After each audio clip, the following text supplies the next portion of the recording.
I stood just outside the marble entrance of Athena on Fifth, the luxury hotel I built from the ground up. And yet, my sister Haley blocked the doorway with a smirk. "You can't afford to be here, Charlotte. Just go." Behind her, my mother approached and leaned in close. "Please don't make a scene tonight. It's your father's birthday. Don't embarrass him." The words hit harder than I expected. I wasn't on the guest list for the dinner, even though the venue belonged to me. So I smiled, not because it didn't hurt, but because I knew what was coming. Seconds later, the elevator chimed. The door opened. A tall man in a navy coat stepped into the lobby, my father's boss. He glanced around, then locked eyes with me. His expression changed instantly. "Good evening, ma'am," he said with deep respect. And just like that, the room fell silent. Growing up in the Morgan household meant living in a carefully curated hierarchy. My father, George, was the unchallenged head stoic, pragmatic, the kind of man who scheduled his own birthday 6 weeks in advance and expected everyone to attend in formal attire. My mother, Linda, played her role just as dutifully, organizing everything from floral centerpieces to what jokes were acceptable at the dinner table. And then there was Haley, younger sister by 4 years, the star of the family. Haley was everything I wasn't: sparkling, social, magnetic. She danced through school with top grades and never once doubted her spotlight. She became a corporate attorney in New York before turning 30 and was the kind of daughter my parents liked to mention at church, in newsletters, even in Christmas cards. Me? I was the footnote. "Charlotte's doing something with hotels now, I think," my mom would say when asked. That was the extent of it. To them, I was the eccentric one, the quiet one who didn't follow secure paths. I didn't go to grad school. I didn't work for a big firm. I didn't marry young. I moved cities, took risks, and disappeared into the service industry like it was some kind of rebellion. But it wasn't rebellion, it was survival. It was building something that no one in my family ever bothered to ask about. They thought I worked front desk shifts or coordinated weddings. Maybe managed a mid-tier hotel at best. In truth, I'd started as a night receptionist at 19. I learned every position from housekeeping to catering. By 27, I was a silent investor in a struggling boutique hotel. By 31, I owned 3 of them. Athena on Fifth was my crown jewel, a renovated 1,930s building in the heart of the city, turned into one of the most exclusive hospitality experiences in the state. But none of that mattered at home. At family events, I was still seated next to distant cousins or near the kids' table. I was never asked about my work, only about my love life, or when I planned to settle down. No one ever thought to ask me what I'd built. When I got the invitation to Dad's 65th birthday, I wasn't surprised that Haley had planned the whole thing. What did surprise me, though, was the location. Athena on Fifth. My hotel. My space. And yet no one consulted me. I wasn't even formally invited, just tagged in a group message Haley sent, assuming I'd sit somewhere in the back and keep quiet. They chose my hotel, and still thought I didn't belong. I left home at 22 with 2 duffel bags, a second-hand laptop, and no fanfare, no tearful goodbyes, no, "We're proud of you," just a quiet breakfast and a distracted, "Drive safe" from my dad. I moved to Denver and took a job at a roadside inn. Not glamorous, not even safe at times, but it was mine. I cleaned rooms, served coffee, and taught myself the business side during late-night shifts when the front desk was dead quiet. I never expected recognition, but what I didn't expect was silence. No one ever asked how I was doing. Not during Thanksgiving calls, not in birthday texts. My parents sent money to Haley when she needed help with rent her first year in New York. When I skipped Christmas to cover a staffing shortage, my mother told relatives I was too busy with hotel laundry. That phrase stuck. But I wasn't folding towels anymore. I was studying profit margins, learning how to negotiate vendor contracts, and teaching myself digital marketing. Every success I had came quietly, gritty, uncelebrated, but mine. By 25, I'd saved enough to partner in a small historic inn slated for demolition. While my parents were posting Haley's LinkedIn promotions, I was securing zoning permits and negotiating financing with skeptical bankers who never imagined a 20-something woman in sneakers and a flannel shirt could manage real estate. Still, I didn't call home to brag. Not when the inn turned its first profit. Not when I bought out my partner. And definitely not when I signed the deed to Athena on Fifth, the crumbling 5-story building with cracked marble floors, a leaky roof, and a soul that whispered stories. I renovated every inch, hired a team of artisans and hospitality experts, and rebranded it with quiet elegance. The irony was brutal. The family who barely acknowledged my existence unknowingly idolized what I'd built. My mom once forwarded me an article raving about that charming Art Deco hotel downtown. Completely unaware it was mine, I never corrected her. When Haley chose Athena for Dad's party, I debated saying something, but a part of me, only hardened by years of being overlooked, decided to let the moment unfold. They didn't know the crystalware they'd toast from bore my initials etched in the stem.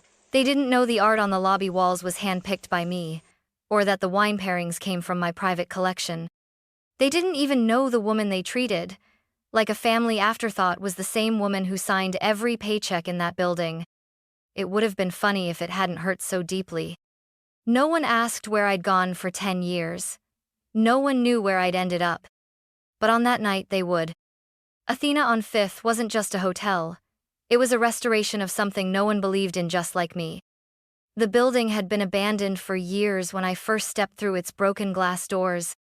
Ivy crept in through shattered windows, the chandeliers dangled like forgotten dreams, and the floors creaked with every step. But I saw it. The potential. The story it could tell, if only someone would listen. Everyone thought I was crazy for taking it on. No business background, no outside investors, just savings scraped together, and a reputation I'd built one guest at a time. But I didn't need approval, I needed grit. And I had that in spades. It took 18 months, sleepless nights, and a lot of quiet tears. But when Athena reopened, it didn't whisper anymore. It spoke. Marble polished to a mirror finish. Velvet drapes in deep navy. Brass details from a foundry in Chicago. A rooftop garden. A wine cellar stocked with selections that took me years to curate. Every inch of the place had my fingerprints, not just as owner, but as architect of its soul. By the time it launched, Athena was being called one of the top boutique hotels in the region. Celebrities had stayed there. Michelin consultants had dined in its kitchen. But my name? It stayed off the press releases. I preferred it that way. The work spoke louder than the ego. Still, the irony wasn't lost on me when I found out the Morgansme family chose it for Dad's 65th birthday. At first, I thought Haley must have known. But when I heard her on the phone with our mother complaining about how expensive the private dining room was, I knew she had no idea. "Who even owns this place?" she scoffed. "You'd think they could be more reasonable for a family event." I almost laughed. Almost. I considered telling them. Briefly. But then I remembered all the years I'd been the shadow. The backup plan. The one they didn't mention. This wasn't revenge. It was revelation. So I called Avery Ross, my assistant general manager, and gave her a very specific set of instructions. The Thompson room would be reserved. Top-tier service. Custom floral arrangements. My father's favorite bourbon, sourced from Kentucky, and set aside for the end of the meal. Everything flawless. And I would pay for it, anonymously. "When they arrive," I told Avery, "treat them like royalty, but if they ask about me, say I'm unavailable." "You sure you don't want to make an entrance?" she asked. "Oh, I will," I replied, "but only when the time is right." As I hung up, I stood in the grand lobby and looked around. The ceiling glittered with hand-restored Art Deco tiles. The scent of fresh lilacs lingered in the air. And I smiled. They were about to walk into my world. The official invitation never arrived. No card in the mail, no text, no call, just a forwarded email from Haley. "Dinner is at 7 p.m. sharp. Formal attire. Don't be late, please." Let's not make this about you. Not even a, "Hi, Charlotte." Not even a signature. I stared at the screen for a long time, wondering if I should reply. Maybe ask what time they planned to arrive, or if they needed help coordinating the wine service. But I didn't. Because I knew what that email really meant. I wasn't wanted, I was tolerated. Like always. Avery kept me updated on the reservation as it evolved.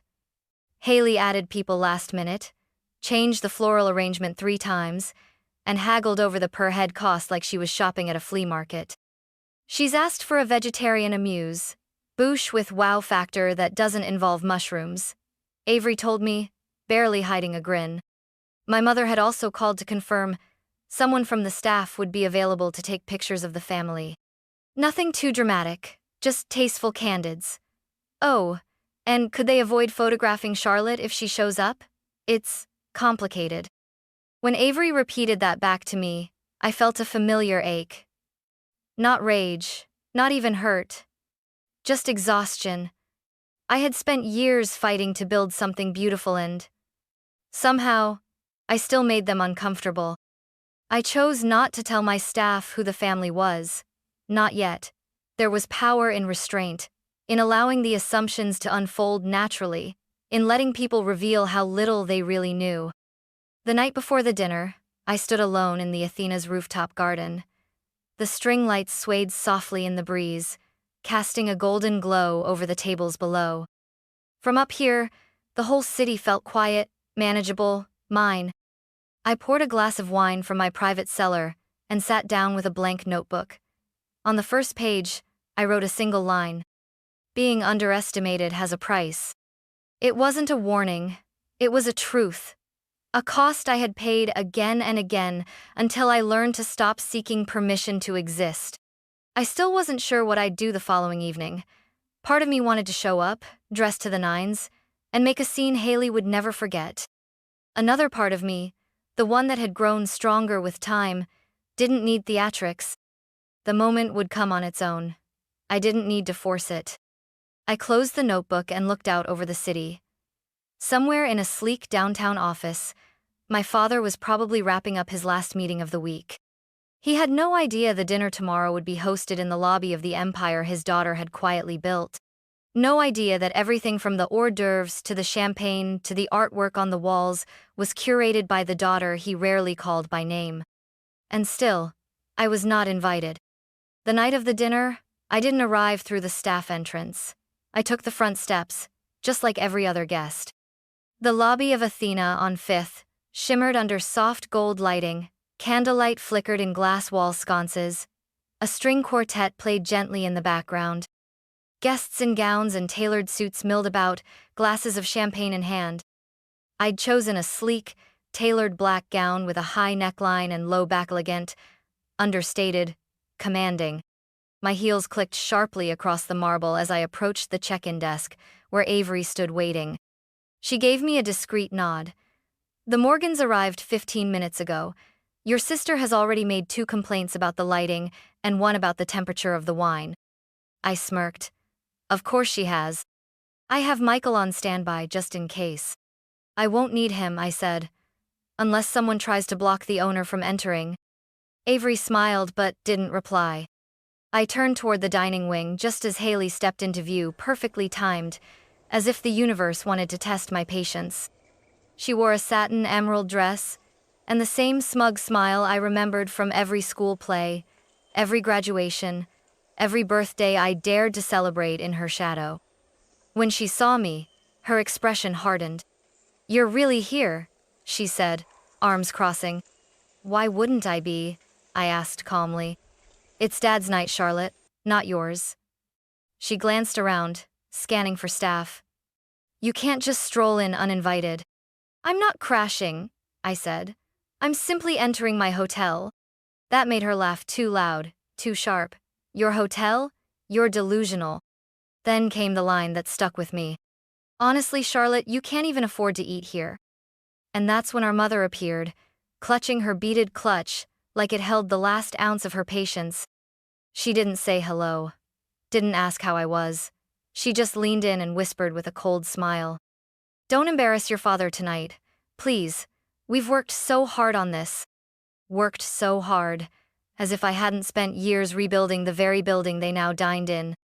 I opened my mouth to respond, but then I saw movement behind them. Father's boss, Mr. Raymond Callahan, CEO of one of the largest real estate conglomerates in the Midwest, stepped through the revolving door. Haley, oblivious, kept talking.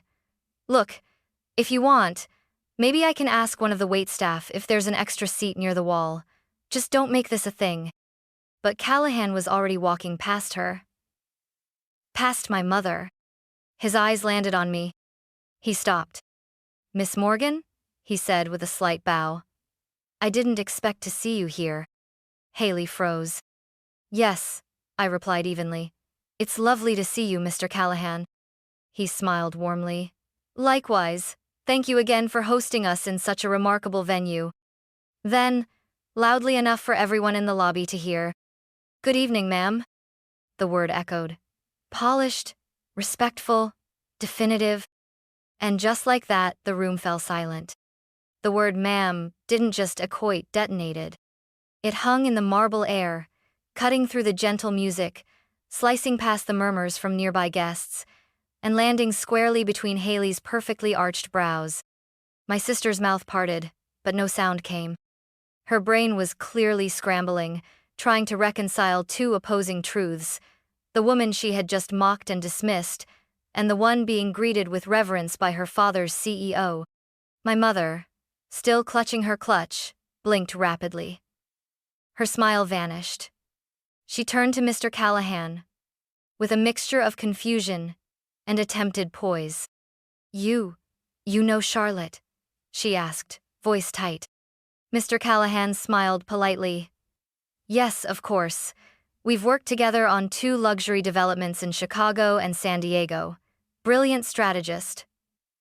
One of the sharpest minds in hospitality. He turned back to me. Is the rooftop garden still open? I've told half my board about it. And the penthouse your design team outdid themselves. Thank you, I said calmly. It's one of my favorite projects. My mother stared at me as though I'd begun speaking in another language. You work with him? She asked. Before I could answer, another voice joined us. Miss Morgan, said Avery gently, stepping forward. The Winston suite is ready whenever you are. The staff is in place. And your father's favorite bourbon has been decanted, as requested. I gave her a nod. Excellent. I'll join shortly. Haley looked pale now. Wait, she snapped. What is going on? Mr. Callahan turned to her with a slight edge in his voice. Are you family? I'm her sister, she said quickly. Then I suggest, he said pointedly, you show your sister the respect her position warrants, especially in her own establishment. Haley opened her mouth again, then closed it. This time, for good. From the corner of my eye, I saw my father approaching from the bar, chatting with 2 older gentlemen. He hadn't yet noticed the growing scene in the lobby. My mother leaned toward me again, this time with a different tone. Not dismissive, not controlling, but anxious. Why didn't you tell us, Charlotte? She whispered. All this time, this place is yours? I met her eyes really met them for the first time in years. Because no one ever asked. A beat of silence passed, then another. Behind her, Haley slowly turned toward the Winston suite, as if seeing it for the first time as a rented dining room, but as something curated, owned, and led by the sister she thought she left behind. I took a breath, then stepped forward. Let's not keep the guests waiting, I said. As we entered the private suite, the entire staff stood taller, nodding to me with familiarity. Good evening, Miss Morgan. Lovely to have you with us tonight, ma'am. The chef has everything prepared as you requested. My father turned just in time to see Mr. Callahan offer me his arm, guiding me toward the head of the table, the seat Haley had obviously chosen for herself. Charlotte? Dad said slowly, as recognition flickered in his eyes. You know Ray. I smiled. Dad, I said, calmly and clearly, Ray works for me. The room went still again, my father's brow furrowed. You what? I own Athena on 5th, I said. And 4 other properties. There was a beat of stunned silence before Mr. Callahan added, almost playfully. She's my boss on 3 projects. One of our top partners. You should be very proud. My father sat down slowly, eyes wide. My mother remained standing, her face drained of color. Haley didn't sit at all, she just stared. And for once in my life at that table, in that room I didn't feel small. The table had been meticulously set, gold-rimmed plates, hand-pressed linen napkins, a centerpiece of white orchids and eucalyptus that I'd personally approved 2 days ago. But none of that compared to the silence now spreading like spilled wine across the room. My father sat stiffly in the leather chair at the head of the Winston Suite's long dining table. The chair beside him, originally reserved for Haley, remained empty. His gaze flicked between me and Mr. Callahan as if trying to solve an impossible equation. "You own this place?" he asked again, his voice catching. "Yes," I said simply. "And the other properties?" he continued, slower this time. "5 boutique hotels total. I started consulting 7 years ago. I acquired Athena on 5th 3 years back." He blinked. "You never said anything. You never asked." My words weren't sharp, just steady, factual. But they landed like a gavel. Across the table, Haley lowered herself into a chair near the end, where I had once expected to sit. She hadn't said a word since the lobby. Her eyes followed the staff as they moved with practiced grace-observers she'd mistaken as strangers, greeting me with a warmth and reverence she'd never offered. My mother finally spoke as the first course was served. "Why keep it from us?" she asked quietly, her fingers nervously smoothing her napkin. "Why now?" I considered that for a moment. The truth wasn't simple, but it was honest. Because for years, being anything other than Haley meant being dismissed. I could have told you about the business, about the hotels. But I knew exactly how the conversation would go, at questions you'd ask, what assumptions you'd make. So I let you assume. Mr. Callahan chuckled gently. "Your daughter's humility is one of her greatest strengths, Linda. You'd be surprised how many executives try to take credit for far less." My mother flushed. I wasn't trying to diminish her. "You didn't need to try," I said softly. The server approached with the main course, grilled salmon with citrus beurre blanc, one of my favorites. My father looked at his plate, then up at me. "This is your recipe, isn't it?" he asked. "It is." He nodded slowly. "It's excellent." That was the closest he'd ever come to a compliment. The rest of the dinner unfolded like a performance where half the cast had just learned their lines were wrong. My staff continued flawlessly, bringing out the vintage bourbon I had flown in specifically for my father. He sipped it slowly, his expression unreadable. As dessert approached, a server handed out small envelopes, gift certificates for weekend stays at one of my other properties, a thank you gesture I'd planned long before the confrontation. At the far end of the table, Haley finally spoke. "So, you've been doing all this while we thought you were still working the front desk?" "Yes," I said. "And not that there's anything wrong with that." She looked away. "I didn't know." "I know." A pause. Then she muttered, "Guess I should have asked." Another pause. Then, "You still should." And with that, the table turned not just in placement, but in power. After the dinner, most of the guests trickled out with polite smiles and uncertain glances. Some congratulated me quietly, others avoided eye contact altogether. My father lingered the longest, swirling the last of his bourbon in the glass, as though trying to find something to say. "I always thought you'd find your way," he finally offered. "I didn't lose it," I replied gently. "You just refused to see where it led." He nodded, no excuses this time. Just quiet recognition. That was enough for now. When the suite emptied, I returned to the lobby. The quartet had packed up. The candles flickered lower. My heels echoed alone as I crossed the marble and stepped into the silence I had built. I sat on one of the velvet lobby benches, beneath a gold-framed photo of Athena on Fifth's grand opening. No one else was in the shot. Just me, arms crossed, standing in front of the doors Haley had tried to block earlier that evening. Funny how symbolism waits for the right moment to sharpen.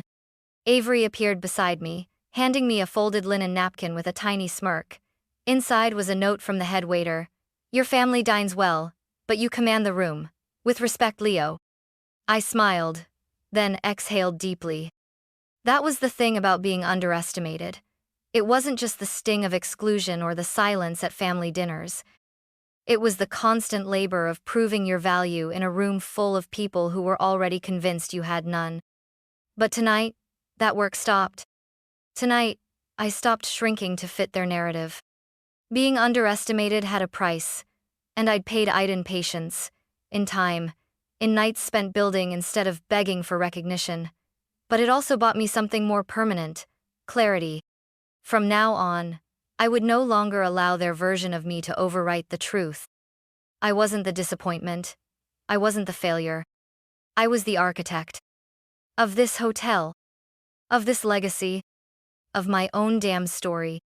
And anyone who wanted a seat at my table, family or not, would have to come with respect. Behind me, the lobby doors opened one last time. Haley stepped in alone, her heels hesitant. I stayed behind, she said, voice softer than I'd ever heard. I guess I just wanted to understand how you did all this without us. I looked at her. Because I had to. She nodded. I underestimated you. I stood slowly, meeting her eyes. I know. She hesitated. Is it too late to start asking the right questions? I paused. Then stepped aside. Let's walk.